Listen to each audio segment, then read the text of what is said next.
Hi ladies, welcome back to my channel. If you watched my last video about my tummy tuck supply list, stay tuned because today we're going to be talking all about recovery.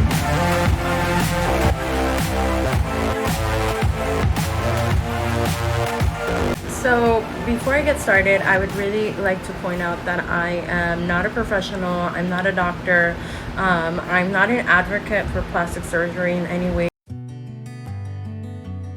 I feel it's important to point out why I decided to get plastic surgery aside from the fact that I lost weight, because for me this has truly been a life-changing experience. At the age of 4 years old, I had my appendix taken out via emergency. By week 3 of my recovery, the wound in my surgical site became infected and my wound had to heal from the inside out, leaving behind a terrible scar about the size of $1. This caused terrible insecurities growing up. I'm not going to say it has been the root of all my problems, but it has certainly caused a lot of them. And for me, this was way too much of a load to carry for years. After weight gain, a baby, and massive weight loss, my only option was to turn to plastics, and I feel this has been 20 years late and I truly deserved it. So the way that I found my doctor was through Instagram, actually. I went on basically like a witch hunt for my doctor. I ended up combing through about 15 doctors in Mexico within my research throughout a period of 3 years. I visited at least 8 of them personally. Some seemed very promising, actually, with extremely low prices. I was still not convinced. I even ended up in Miami having consultations there. On August 8th, 2019, I decided I would go with Bias because I loved the way he molded the body after the tummy tuck. But as months went on, the whole Bias team became a joke and I no longer felt safe going to him. I went with my second choice, Dr. Diaz, which actually turned out to be the best decision of my life. So one of the biggest questions that I get is, what exactly did you get done on your body? So I had a tummy tuck, an extended tummy tuck, muscle repair, brachioplasty on my arms to remove the saggy waggy, and I had lipo on my upper back and lower back. I had a pubic lift to lift. So let me show you guys what I got. This is my stomach. I'm still very, very swollen, and you can see I have the tape for my scar treatment. That's what you're looking at right there. And it honestly, guys, it's like the most incredible thing that you can go through, because I had my body. That's actually the drain hole that I'm trying to recover myself from. There's my booty. So June 17, 2020 was the day of my surgery, and a few days prior my mother came to town. There's no better care than your mother's care. My mom was just amazing. She bathed me. Every time I needed to get up to the bathroom, she was right there, like basically tending to a newborn. I ended up taking $2,000 extra with me to Mexico because of any inconveniences. If my mom needed money, if I needed extra money for a blood transfusion, or just the worst case scenario, I wanted my mom to have that money on hand just in case I needed it. You have to think about everything that is going to happen. Who's going to watch your kids? Who's going to watch your business? Who's going to watch your job? Who's going to take, who's going to take time off for you? All these elements come into play when you're recovering. The day before the surgery came, and I was just a nervous wreck. Like, I remember telling my cousins that I'm just like, I'm gonna die. I feel so nervous. But I was so excited. Like, I was just ready to get this over with and just get the recovery going. Hi guys, so it's, I don't know if you can hear me. This is the morning of the surgery. I just woke up. The nerves are gone. I don't know why. I'm about to take a shower, full shower, and wash my body with this. So I'm here. They got me all prepped up. They got me with the IV going, and they got me with this. And I hope you guys can hear me.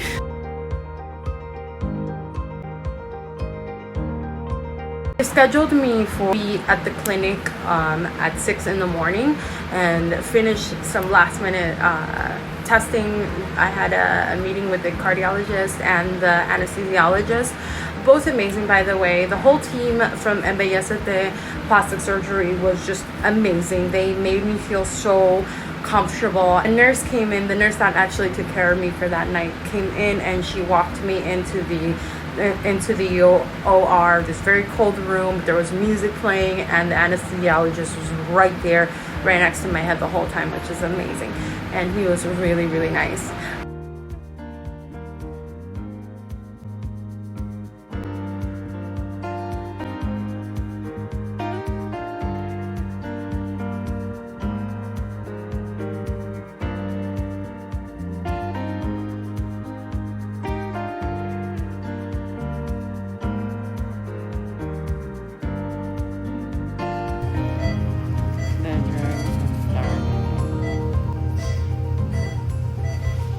At this point, I was trying to talk. I was literally fresh out of the OR, and it had been about 13 hours since I had a drink of anything or food, and they finally gave me some apple juice because it was the only thing that I could hold down. It ain't no walk in the park, I'll tell you that. It ain't no walk in the park. This is my room.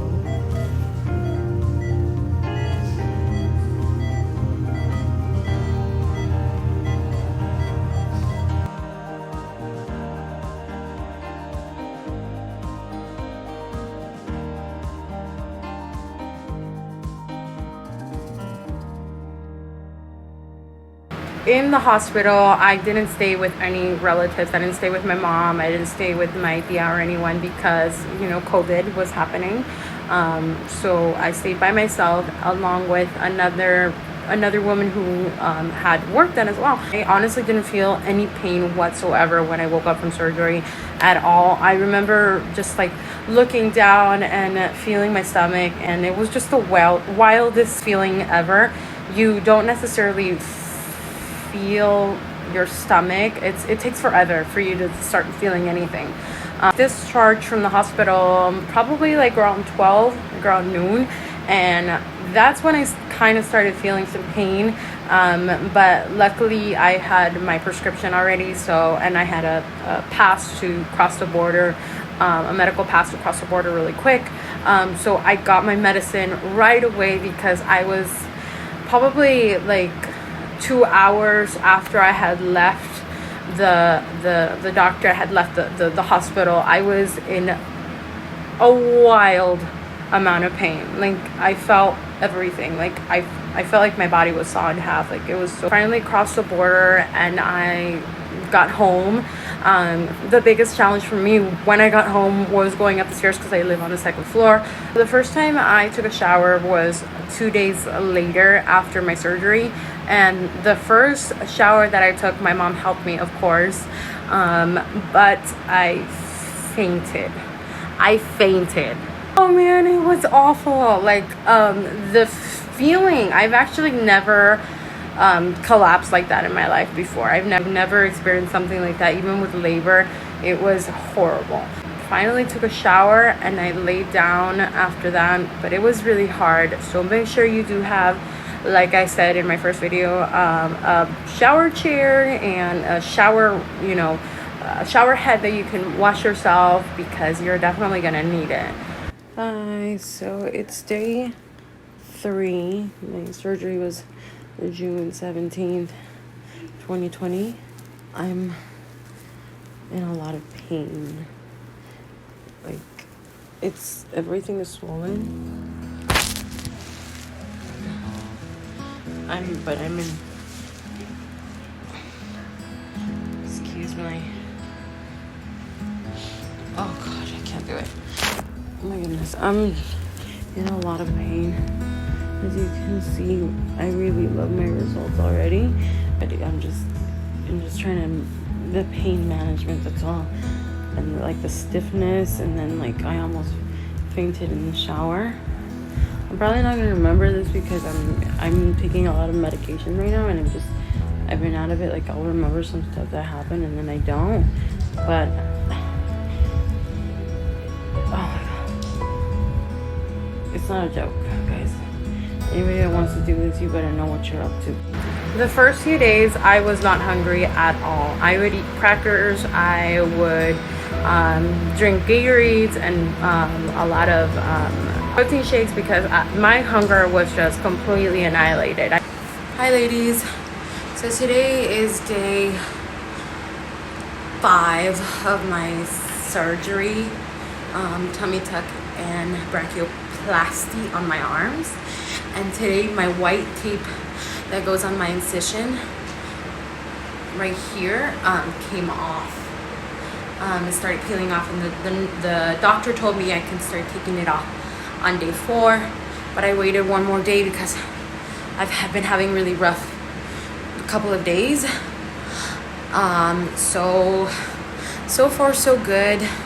My appetite is coming back, but I still can't go past like a tiny little morsel of food. Biggest advice to anyone getting a tummy tuck is pay close attention on the first 2 weeks of your recovery. I feel like in those 2 weeks you start seeing how your body and your skin reacts to healing an open wound. That's when you can see the actual traction of how your skin will heal. I was super militant when it came to my schedules, and I did have a lot of schedules. I had one for my drain, one for my medication, which divided up throughout the day, and yes, I even had one for the bathroom. But my biggest part of my schedule consisted of everyday shower. It was important to stay on top of my scar, and that meant properly cleaning it every day, spraying it down with antiseptic spray and allowing it to air dry at least 2 hours a day. I would just lay down in my bed butt naked, allowing my wounds to dry in an open but clean air allowed my scar to heal fast, and I think that's what worked for me.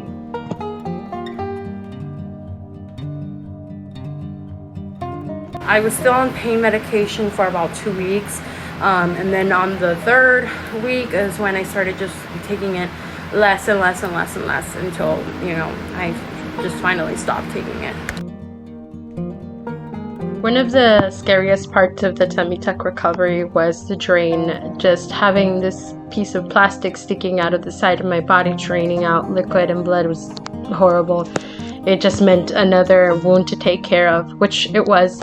You have to be on top of it with antiseptic spray. You can't even touch it unless you're wearing gloves because it is so sensitive. You can have bacteria enter into it and cause a lot of issues.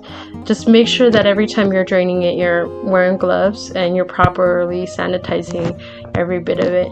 I actually wore the drain for 14 days, and by the time it came out, it was disgusting. It didn't hurt at all, but I was so happy to get rid of it. It was recommended that I would get my my lymphatic massage 5 days after, but because of my massage therapist schedule, she wasn't able to see me until day 7, which by the time I saw her, I was super swollen, and thank God my mom was there to massage me before she saw me. But you definitely need those lymphatic massages. They're going to be so super helpful. They're going to help with the swelling. They're going to help for you not to get fibrosis underneath your skin. It just brings back all your nerves and your tendons back to where they need to be. Lymphatic massages are a huge part after your tummy tuck. If you want to fight me on this, you can go ahead, but for me, it made a world of difference. I felt like I was being detoxified, and every time that I would go, I just felt all of the water that I was retaining come out of me. I didn't have my lymphatic massage until day 7 because I kept going back and forth with the schedule with my massage therapist. But honestly, the best thing to do is wait until day 5 at least, so you can be gentle with your body. There's a lot of waiting, and it still is a lot of waiting because there's still a lot that has to recover. The inside of your body needs to recover. You need to have a lot of patience with yourself, knowing that this is a process. I think this is why I did my surgery during this time of 2020 in the quarantine, because I had time in my hands and my job just didn't allow me to take this much time off. So I did it for so many reasons, and one of them being was that I needed to give myself a lot of time for recovery, and I did. And I really advise that if you don't, like I said, if you don't have good aftercare, if you don't have patience for yourself, if you're not listening to your body, if you're not drinking enough water, if you're not, taking measurements on how to take your medication, on how, to control your pain. Overall, tummy tuck recovery is mostly mental. I knew I was going to endure something I had never experienced in my life, and the best thing I could have done was listen to my advisors, my doctor, my nurse, my mom, and women who had already gone through this.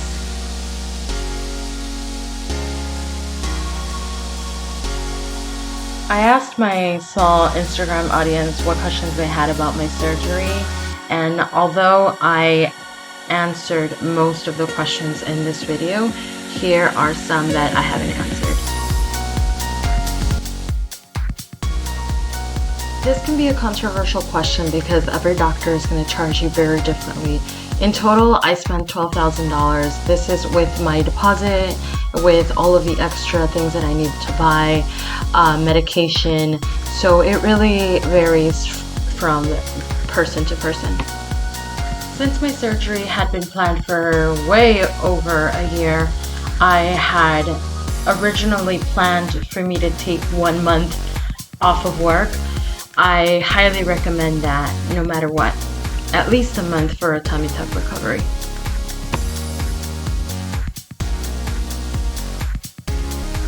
When I first started looking into surgery, I knew that there was a big chance that I wasn't gonna like what was gonna come out. So I had really small expectations for my doctor, any doctor that was gonna operate on me. I know that seems really bad to do, setting the bar low, but I didn't want to come out thinking that everything was gonna be perfect, because it wasn't. I don't like my arms very much. I still don't like them, even after the brachioplasty. There's still lumps and bumps that I really dislike, but away from that, I absolutely have embraced my body tremendously. Every curve and inch I absolutely love.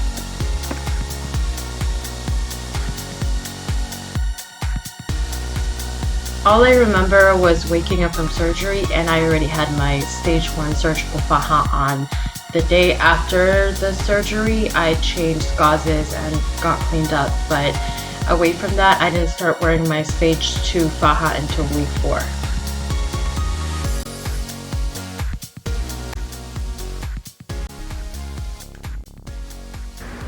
Hi ladies, it has now been almost 3 months since my surgery, and all I can say is I'm very happy with my results. I'm very happy with my decision to go with the doctor that I did. I want to thank you guys for watching all of this information. I know it was really long and extensive, but I feel like if I am able to speak something positive to help other people and the experiences that I've gone through, then I'm more than happy to do that. If you have any further questions of my recovery, something I failed to not answer, shoot me a comment down below, or you can message me on Instagram and I'll be more than happy to answer. Thank you so much for watching, ladies. I hope to see you in the next video.